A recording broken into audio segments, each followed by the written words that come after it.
तेजस्वी यादव जिस तरीके से समावेशी नहीं बन रहे हैं, उसकी वजह से कई दल उनसे छटक कर बाहर जाएंगे, और जो उनके समीकरण से बाहर जाएगा, उनके समीकरण का पार्टी होगा, वो तो उनका वोट काटेगा ही।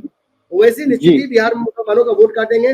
वक्फ बिल और ऑपरेशन सिंदूर दोनों पर ओवैसी का जो स्टैंड था, वो उनको पॉपुलर फिर से मुसलमानों में, कम से कम बिहार के मुसलमानों में करेगा।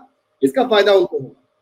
जी नमन जी, तीसरा जो कोण पैदा हो रहा है, उसमें डरावने चेहरों में अगर देखा जाए तो इंडिया गठबंधन के 3 घटक दल हमें नजर आ रहे हैं, और तीनों पड़ोसी राज्य हमारे हैं।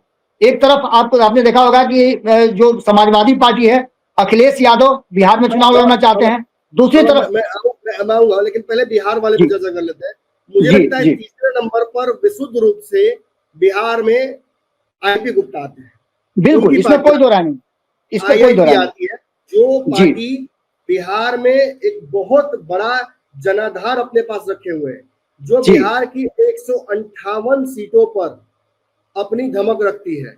जीत हार का आंकड़ा बिहार में इस बार रहा है 300 वोटों का भी जी, और 20 वोट तक भी जीत हार हुआ है, और बिल्कुल 15,000 पर विधानसभा एवरेज वोट उनका है। तो बाबा 15,000 में तो हार छोड़िए, एक काफी बड़ा मार्जिन हो जाता है जीत का। 100 से ज्यादा सीटें हो जाती हैं। बिल्कुल, मैं वही कह रहा हूँ, 158 सीटें। तो आखिर आईपी गुप्ता जिस गठबंधन में रहेंगे उसे मजबूत तो करेंगे ही, लेकिन फिलहाल तो किसी गठबंधन में नहीं है, और उनकी बहुत रुचि भी किसी गठबंधन में जाने की नजर नहीं आ रही बातचीत से। ऐसे में मुझे लगता है कि अगर वो दोनों गठबंधन में से किसी में नहीं जाएंगे, तो वो तो तीसरे मोर्चे में एक सबसे बड़ी ताकत बन जाएंगे। बिल्कुल बिल्कुल, इसमें कोई दो राय नहीं है।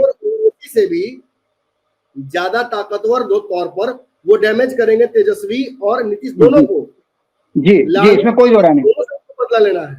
तो ऐसे में मुझे लगता है बाबा कि किसान किशोर से बड़ी रैली की, किसान किशोर से बड़ा जनाधार है, ओवैसी से ज्यादा वास्ट डिस्ट्रीब्यूटेड वोट बैंक है, ज्यादा सीटों को प्रभावित करने की क्षमता है। तो आईपी गुप्ता इसीलिए ज्यादा खतरनाक हो जाते हैं, और सबसे डरावना चेहरा अगर इस पूरे लिस्ट में कोई है तो वो आईपी गुप्ता है।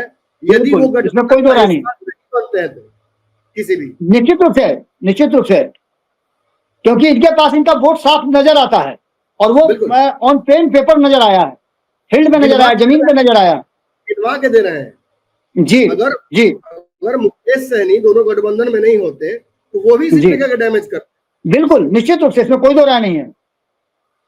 2018 से उन्होंने कहीं ना कहीं नाक में दम करके रखा है दोनों ही गठबंधन को।